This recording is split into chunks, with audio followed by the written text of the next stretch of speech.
Eu quero falar um pouquinho das eleições de 2026 que prometem reeditar, como eu disse, a guerra de rejeições também, que foi o que vimos nas eleições de 2022 por conta da disputa entre Jair Bolsonaro e o presidente Lula. Agora, há novamente essa disputa entre o Bolsonaro e o Lula, só que o Bolsonaro mudou. Mesmo assim, se mantém a polarização, né, Matheus? Que está hoje com o cabelinho na régua. Bem-vindo, meu amigo. Isso aí, meu amigo Evandro, tudo bem? Boa tarde. Plantão de 14 dias trabalhando, pelo menos o cabelo tem que estar bem cortado, né? Agora, falando de eleições, você mesmo disse, país polarizado gera rejeição, não tem como, né? O país dividido, um lado acaba rejeitando o outro. Assim foi em 2022, a eleição foi definida dessa forma. Desde 2018, a gente pode falar, né, Evandro? Em 2018 já foi assim, em 2022 ainda mais. Agora, Lula e Bolsonaro de novo, só que o filho mais velho, na verdade, Flávio Bolsonaro. A rejeição pode ser algo extremamente relevante e que com certeza vai definir as eleições desse ano, antes das urnas, inclusive, até agora, na questão da escolha dos candidatos. Isso porque Flávio Bolsonaro foi o escolhido por Jair Bolsonaro para representar a direita à frente das eleições presidenciais em 2026, mas ainda há muita divisão de opiniões nessa questão, nessa escolha. O nome Bolsonaro, o sobrenome Bolsonaro ainda não é aceito por muita gente e Flávio Bolsonaro não tem ido muito bem nas pesquisas não, viu, Evandro? A última pesquisa da Genial Quest, que saiu na semana passada, apontou que Lula, no primeiro turno, só tem 18 pontos de vantagem em relação a Flávio e no segundo turno também tem uma vantagem, essa de 10 pontos, mas não é só a vantagem que é levada em consideração agora, mas também a rejeição. Isso porque a mesma pesquisa apontou que Flávio Bolsonaro tem 60% de rejeição dos entrevistados pela pesquisa. Ou seja, de todos os candidatos disponíveis ou pré-candidatos, é o que tem a maior rejeição justamente pelo sobrenome. Inclusive até o Centrão, partidos de centro-direita que apostariam, que apoiariam na direita, também já não tem ali uma certa confiança no sobrenome Bolsonaro.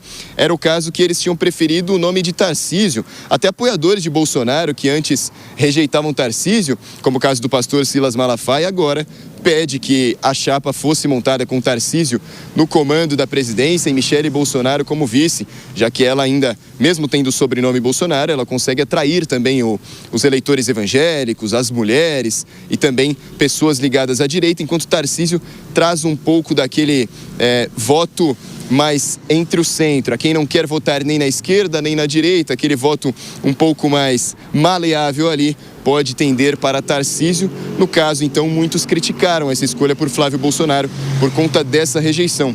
Rejeição que do outro lado, no lado de Lula, também é forte. Lula tem 54% de rejeição, Tarcísio 47%. A rejeição de Lula, 6% menor que a de Flávio. Ou seja, menos rejeição, mais pontuações pela pesquisa Genial Quest. Então, aliados de Bolsonaro, inclusive, dizem que pode ser até que essa pré-candidatura não se sustente até a eleição do ano que vem. A gente vai ver, então, o que vai acontecer ao longo do ano. Tarcísio, por enquanto, como seria o nome preferido, tanto dos partidos do Centrão, como é o caso do PSD, partido de Gilberto Kassab. Tarcísio é sonho antigo de Kassab para encabeçar essas eleições, mas também de apoiadores da direita que veem essas pesquisas chegando, os números aparecendo e Flávio Bolsonaro não sendo tão fidelizado assim pelos eleitores. Quem sabe os nomes até a eleição podem mudar. Então a polarização, a rejeição, não é só nas urnas, viu, Evandro? É até agora, cerca de um ano antes, talvez, em outubro, as eleições do ano que vem. Mas agora, na escolha dos candidatos ou pré-candidatos, essa rejeição ainda é muito levada em conta, viu, meu amigo? Exatamente, meu amigo. Obrigado pelas informações. Daqui a pouco eu vou trazer alguns dados ilustrados também aqui no nosso telão. Vamos olhar para eleição e rejeição em 2022. E aí eu quero aproveitar e trazer algumas informações para vocês sobre as rejeições dos principais pré-candidatos à presidência da República. Então, vejam só o quanto essas rejeições, elas atingem os seus níveis máximos aqui, ó, nesses nomes. Veja, Jair Bolsonaro com 60% e essa rejeição acaba se transferindo para o outro Bolsonaro, o filho Flávio Bolsonaro, senador que deve ser o candidato a 2026 indicado pelo ex-presidente. Aí temos Ciro Gomes com 56% de rejeição, esse nome que saiu um pouquinho, digamos, dos tabloides, das manchetes nos últimos tempos, mas é um nome que está fixo na mente das pessoas, exatamente porque concorreu à presidência da República inúmeras vezes e também é um nome bastante reconhecido na política brasileira e ele aparece aqui com 56%. Lula vem depois de Ciro Gomes com 54%. Então, a rejeição de Lula, ela está acima de 50%, mas ela ainda está abaixo do que tem Flávio Bolsonaro. Tarcísio de Freitas com 47%, Ronaldo Caiado com 40%. Vamos dar uma olhada na próxima tela também. Aí nós temos Ratinho Júnior com 39%, o Cabo Daciolo do Republicanos com 37%, Romeu Zema do Novo com 35%, o Aldo Rebelo, que já foi ministro dos governos do PT, com 28%, e o Renan Santos, agora do recém-criado partido Missão, pessoal que representava aqui o MBL, né, aparece com 21% de rejeição. É a menor rejeição entre todos os pré-candidatos para 2026. E aí, Zé Maria Trindade, eu queria que você trouxesse a sua análise sobre o quanto a rejeição ela é importante quando se tem uma disputa muito apertada, por exemplo, como a do presidente Lula, com a probabilidade de ter o Flávio Bolsonaro na oposição. O quanto essa rejeição é o que pode garantir a vitória para um desses nomes? Eu já conversei antes, né, com alguns estrategistas e pessoal que trabalhou em campanha, e eles me mostrando a dificuldade que é para reverter uma rejeição, né? Em certo ponto é impossível. E o desafio dos estrategistas de ganhar votos, que esse é o objetivo da campanha, né? Sem perder e ao mesmo tempo conquistar outros votos que estão arredios, estão contra. O símbolo de rejeição no Brasil sempre foi Paulo Maluf, né? Que ele tinha aquela quantidade de votos e apoio para ir ao segundo turno, mas perdia sempre no segundo turno diante da rejeição. Só que nós vivemos agora num momento em que o debate maior é a rejeição, né? O capital maior é a não rejeição. E os dois, o presidente Lula e o Flávio Bolsonaro, que herdou os votos e a rejeição do pai, né? Vão exatamente fazer esse embate sobre rejeição. Agora é o seguinte, o Flávio Bolsonaro ainda é um desconhecido nacionalmente em termos de debate, em termos de conversa, e as primeiras andanças dele me disseram que foram até positivas. Ele mostrando que é mais flexível, que conversa melhor do que o pai dele, o Bolsonaro, e resumiu numa frase: eu sou melhor, um Bolsonaro melhorado. E mais, o grande objetivo nessa eleição não é a disputa entre Lula e Bolsonaro, mas sim uma tentativa de se livrar do PT. Esse é o discurso. E é por aí que deve ir o principal discurso de Flávio Bolsonaro. A rejeição para cargo majoritário, ela sempre foi impeditiva. A novidade agora é que os adversários também têm uma rejeição muito forte. E essa rejeição significa que o candidato é conhecido. Veja bem que o representante do MBL não tem rejeição, mas também não tem voto. E aí vem aquele velho discurso: mas fulano de tal é melhor ir para o segundo turno. Mas veja bem, se ele não tem força, se ele não tem votos, que é o discurso de Ciro Gomes, para ir para o segundo turno, então ele não é um bom candidato. O bom candidato é aquele que vai para o segundo turno, que tem um capital que pode enfrentar o outro. Então, assim, nós estamos vivendo uma maneira diferente de fazer política e que é o grande desafio, é como contornar as rejeições. Pois é, Zé Maria Trindade, eu quero até destacar isso aqui, né? Porque a gente precisa entender também como que o Centrão vai se movimentar até 2026 num possível apoio a Flávio Bolsonaro diante da, digamos, recém-decepção desse grupo ao não ter a indicação de Jair Bolsonaro para o nome de Tarcísio de Freitas, que era um nome bastante bem visto pelos partidos de centro e também pelo mercado financeiro. Então agora a gente precisa compreender também o quanto esses apoios podem modificar um pouco a situação de Flávio Bolsonaro em relação à rejeição. E esse outro detalhe que foi muito bem mencionado pelo Zé Maria Trindade, o comportamento de Flávio Bolsonaro nos debates e nas entrevistas de TV, rádio, para jornais, toda a cobertura política que acontece num ano importante forte como o de eleições nacionais. Então, Flávio Bolsonaro já traz em seu discurso político o fato de ser um Jair Bolsonaro melhorado, ou seja, ele é um pouco mais contido, tem moderação, pensaria um pouco mais na maneira como vai falar, porque a gente sabe o quanto Jair Bolsonaro era um candidato e uma pessoa também bastante espontânea, então muitas vezes essa fala espontânea trouxe consequências negativas e Flávio Bolsonaro tenta trazer a imagem de que não, de que a espontaneidade de Jair Bolsonaro estaria presente aqui, mas de uma maneira mais organizada, planejada, digamos assim. E se a gente olhar para a próxima tela, o Zé também trouxe um destaque muito interessante que eu quero ouvir a opinião dos nossos outros amigos, que é o fato de Renan Santos ter uma rejeição baixa, só que também ser menos conhecido no país. Ou seja, quanto mais exposição se tem, maior ou maiores são as críticas e, naturalmente, as rejeições, né, Mano Ferreira?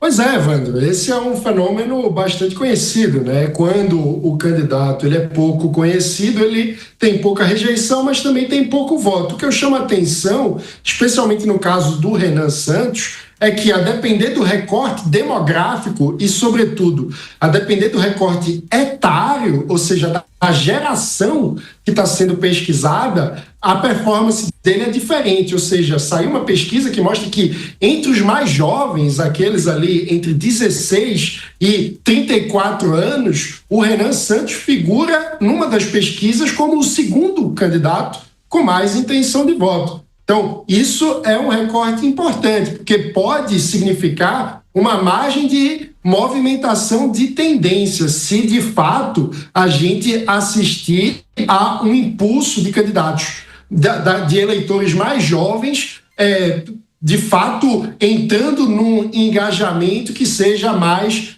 digamos assim, entusiasmado na construção dessa candidatura. É um fenômeno, por exemplo, que ocorreu na Argentina de Milei. Milei começou a crescer antes de crescer em todos os públicos na sociedade argentina de forma geral. O Milei cresceu entre os mais jovens e conseguiu entusiasmá-los a ponto de gerar uma militância que, por sua vez, construiu um movimento e com isso a história todos nós conhecemos. Milei acabou vencendo uma eleição, ele que não era o candidato, digamos assim, natural da direita tradicional argentina, que já havia governado com Maurício Macri, né? Mas conseguiu, portanto, subverter as expectativas a partir dessa mobilização dos jovens. Ou seja, ainda tem muita água para passar por baixo dessa ponte e a gente precisa olhar as pesquisas hoje como uma fotografia do momento. O que importa para a eleição é o filme que está sendo construído. Exatamente, Mano Ferreira. E você, Bruno Musa, como avalia esses números? Bom, vamos lá, eu concordo plenamente. Eu acho que é uma questão matemática bastante óbvia, né? A rejeição também tem a ver com um número menor de votos, ou até mesmo do quanto eles são conhecidos, os outros, como o Renan, ou até o próprio Aldo Rebelo, que ele pode ser conhecido como figura pública, política, mas não necessariamente é lembrado como candidato ali de imediato. Então, naturalmente, a rejeição acaba sendo menor. De fato, a rejeição ela é um ponto extremamente relevante para ser analisado, até talvez mais do que a própria intenção de votos, quando ambas são ali, digamos, parecidas. Mas tem um ponto que eu acho mais importante, que é o mesmo que eu fiz a analogia do meu mercado aqui, o meu mercado financeiro, que é basicamente a tendência. A gente não deve analisar única e exclusivamente os números atuais, mas sim uma tendência, digamos, eu não vou nem dizer de longo prazo, porque o longo prazo é mais do que o tempo necessário para que chegue às eleições, mas sim qual é a tendência de cada um dos candidatos ou pré-candidatos ou possíveis candidatos, né? A gente vê um grupo deles ali que permanece basicamente estagnado, a gente vê um determinado nível de crescimento do Flávio ao longo dos últimos dias em determinadas pesquisas, e a gente vê uma dificuldade de Lula romper a barreira dessa rejeição de 50%, romper para baixo, eu quero dizer, diminuir a sua própria rejeição. A mesma coisa do Flávio. O que eu acho é que Lula, ele basicamente, ele é o presidente, ou melhor, o PT tem a presidência em mais de 70% desse século, como eu sempre menciono. Ele é um candidato natural há basicamente 2 décadas e meia, ao passo que o Flávio, ele é pré-candidato há pouquíssimos dias e não começou sequer a campanha de fato ou o discurso dele de rodar o Brasil e tentar trazer isso mais ao centro para diminuir a sua eventual rejeição. Meu ponto aqui que eu quero dizer é que se houver uma mudança de tendência, me parece mais provável que essa tendência seja de um crescimento do Flávio ou de algum outro candidato, seja o Tarcísio, por exemplo, do que Lula mudar a sua própria rejeição. Afinal de contas, ele está na estrada há quantos anos? Basicamente 30 a 40 anos, né? Zé Maria Trindade, eu queria trazer o principal tema dessa análise que nós estamos fazendo, que é uma repetição das eleições de 2022 com extrema polarização. Eu tenho percebido ao longo dos últimos anos, depois da passagem daquela eleição, o quanto ela, digamos, desgastou muitos dos grupos aqui no país. Os setores diferentes, como o agronegócio, setor industrial, setor empresarial. Em muitas das reuniões que eu faço com esses grupos, né, com esses setores, até com federações, eu percebo que há, por parte dos representantes desses setores que são muito importantes e que têm um grau de apoio político importante para esses candidatos também, o quanto eles já estão assim cansados de encarar no Brasil um cenário de tamanha polarização que sempre dificulta o crescimento, o desenvolvimento e a continuidade das coisas aqui no país, porque como são governos bastante opostos e naturalmente os planos de governo ficam muito restritos também às necessidades desses políticos de garantirem o seu posicionamento, há muitas mudanças que impactam em várias situações esses setores, trazendo bastante insegurança econômica e jurídica. O quanto a repetição desse cenário vai exigir também resiliência dos brasileiros, hein, seu Zé? Pois é, eu recebi agora há pouco uma mensagem dizendo o seguinte: aproveitem muito bem esse Natal com sua família, porque o ano que vem será um ano eleitoral e eu vou apoiar tal candidato, ou seja, confusão à vista, né? Então, é aquele recado que eu dou sempre às famílias durante esses encontros do Natal. Arranje um som alto, toca só nas caixas, que ninguém fica discutindo política e sabendo o que o outro está falando. Fala, não dá para discutir política. Então, a história é essa, som alto para não brigar durante o Réveillon. Agora, imagine o Natal do ano que vem ali, logo depois de uma eleição também dessa que será polarizada, muito polarizada, né? E eu vi aqui o Musa falando do ambiente de negócios, né? Isso chega à racionalidade dos negócios e do mercado financeiro. E eu vejo também que as pessoas votam contra os seus interesses. Setores como, por exemplo, os servidores públicos e tal, não, vou votar naquele mesmo que aquele fala em privatizar, em demitir servidor público, mas essa emoção, ela é presente na disputa eleitoral. Agora, você fez uma análise muito perfeita. Eu analisei aqui que os 2 melhores momentos do Brasil de recuperação de economia e tal foram no governo Itamar Franco e no governo Itamar. Qual é a característica entre os dois? É impeachment, pós-impeachment. O impeachment não é só um fim de um governo, é a formação de um novo governo. E para se fazer um impeachment é preciso uma organização política muito forte para formar um novo governo. Então, logo depois do Collor de Mello, houve quase uma unanimidade em torno do Itamar Franco. E aí o que deu? Plano Real, a economia melhorou muito. Da mesma forma, depois da Dilma, ali no pós-Dilma, o Brasil estava seriamente a caminho do brejo. E chegou o Michel Temer e o que ele chama, né, de presidencialismo congressual, fez uma união partidária e o Brasil melhorou, estava num caminho muito forte para quebrar e melhorou. Mas o que há de comum entre eles é essa união. Então a conclusão que eu tenho é que a união melhora sim o país, é bem melhor para a economia, é melhor para tudo. Mas como vai convencer uma pessoa que está ali,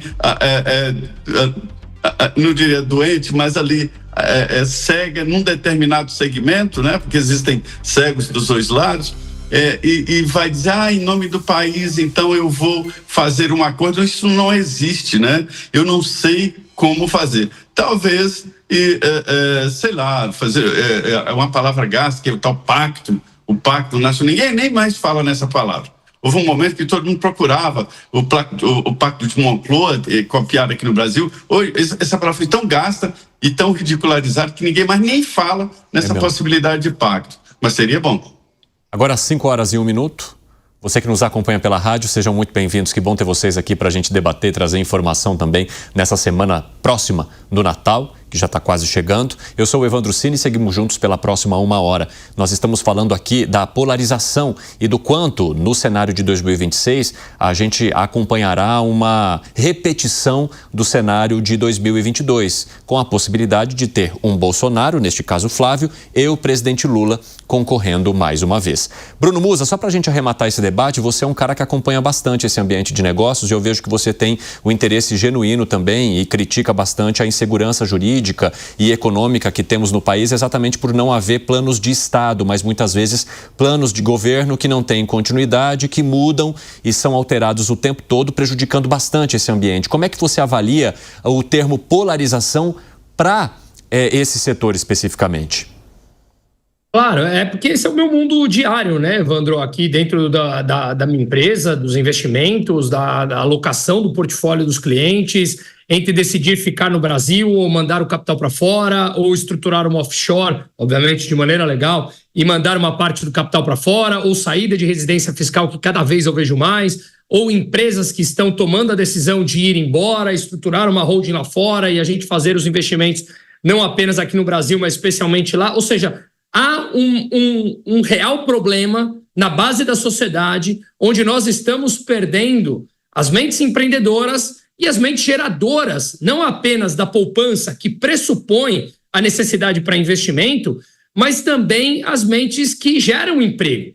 E, como eu sempre falo, na minha opinião, o empregador precisa do empregado, o empregado precisa do empregador. Aquela narrativa da divisão da sociedade que existia na cabeça de Marx e que continua existindo na base do PT, ela é uma grande de uma falácia. Ou seja, todos nós precisamos de todos nós. O empreendedor assume o capital de risco e coloca esse capital adiante para a possibilidade de ter retorno, que pode ter ou pode não ter. Ao passo que o funcionário, ele vende a sua hora para receber no valor presente, sem uma tomada de risco que pressupõe do próprio empreendedor. E não tem juízo de valor e não tem certo ou errado. É uma mera decisão pessoal de cada um e capacidade de alocar o capital que foi poupado ou não. É uma escolha pessoal, é um perfil, talvez, de cada pessoa. Então, tudo funciona de uma forma que elas se complementam. Quando nós entramos numa ineficiência da capacidade jurídica, ou seja, quando nós não sabemos a regra, e no Brasil, inclusive, o passado pode ser alterado, pense cada um de nós sem o juízo político aqui, sem o espectro político de cada um. Você colocaria o capital em um local onde você não sabe o retorno desse capital ou até mesmo as regras que pressupõem essa alocação? Muitas vezes o capital ele aceita, ou melhor, sempre o capital aceita risco. Ele que não aceita é a falta de regra. Como é que eu vou colocar o capital num lugar se eu não sei se eu vou poder tirar de volta? Se eu não sei se eu terei que pagar impostos retroativos porque a regra mudou? Tudo isso dificulta a tomada de decisão de investimentos e a gente manda esse capital embora. A frase de uma das herdeiras da Lupo, que foi embora do Brasil depois de 103 anos, eu achei ela brilhante. Brilhante do seu ponto de vista de análise dela. Ela falou, eu não fui embora do Brasil. O Brasil me expulsou. E significa que ela ficou 103 anos no Brasil. Ela passou por ditadura do Vargas, por Estado Novo, por governo pré-regime militar, com todo aquele problema, estão mais próximos ao comunista ou não estão, depois regime militar, hiperinflação no final dos anos 70, hiperinflação dos anos 80, confisco de poupança, maxi desvalorização de 99, governo do Lula 1, Lula 2, Dilma, o impeachment, greve dos caminhoneiros, e chega agora e ela fala, não consigo mais produzir com a quantidade de impostos que nós temos e não acho mão de obra, ou seja, o Brasil expulsa aqueles que geram emprego e trazem, obviamente, uma capacidade melhor para as pessoas e trazer uma base produtiva para o país. Se a gente continuar dessa forma, a gente vai continuar sendo um país hostil a empreender e hostil ao capital. E aí a gente sabe qual é o destino desse país, né?